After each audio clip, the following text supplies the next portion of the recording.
cricket, but could we just get your and your teammates' initial reaction to that England declaration? Was it any shock? No, not really. I think once Joe got his 100, and I think they were played a few shots, so I sort of sensed it was coming. That's sort of the way they're playing the cricket at the moment. So the first day was probably as I expected, pretty much. The wicket was not a great deal in it. Very, very slow.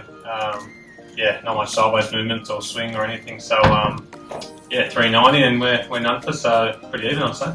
And as a bowler, presumably pretty pleased you'll have to strap them on and get off the 2 overs early tonight. It's good news for you, right? Very pleased. Very pleased.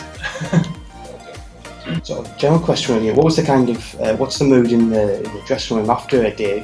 When you sort of spend a day out in the field and you get a few overs in at the end. What's the kind of what was the mood after the day's playing? How do you kind of feel the first day of the series has gone? Yeah, I think if you're none down, you're pretty happy. Obviously, that's the key to try and get a few overs and try and sneak one in. So to be none down, that's first of all a tick. And I think from a bowling front, things went pretty well. Obviously, there's things would change looking back, and we'll probably dig into that more tomorrow at some stage. But it's a sort of a different way of going about it. We had different fields at different stages, and some worked, some probably didn't. It's aggressive cricket, and it's entertaining. And certainly from my point of view, as we mentioned before, off the field as a bowling group, so that's one tick. It's exciting. Yeah. Bowlers have going into the game, and do you think they worked in and still scored at 5 and over today? Yeah, I think that's fine. I think you got to try and look at probably the end score. So 8 for just under 400, or basically all out for under 400. So you take that on that wicket for sure, whether it takes 80 overs or 160. So it's the same score.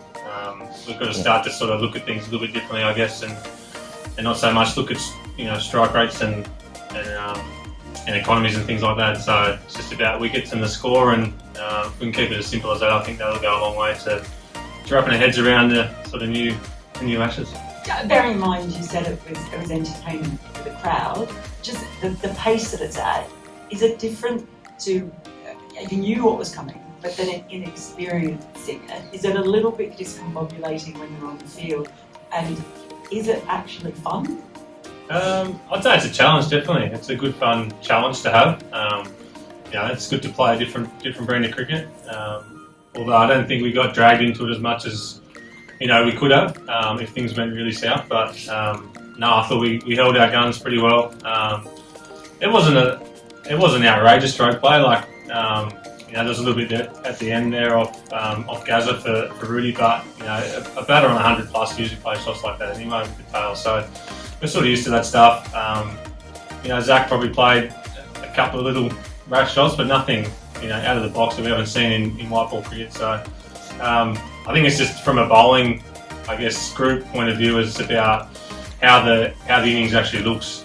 There's a lot more ones probably, but if we shut down the boundaries, then that score doesn't really go through the roof, like 7s and 8s and things like that. So if we can keep it at 5 and over and keep taking wickets throughout the day, that somewhat keeps them in check, I guess.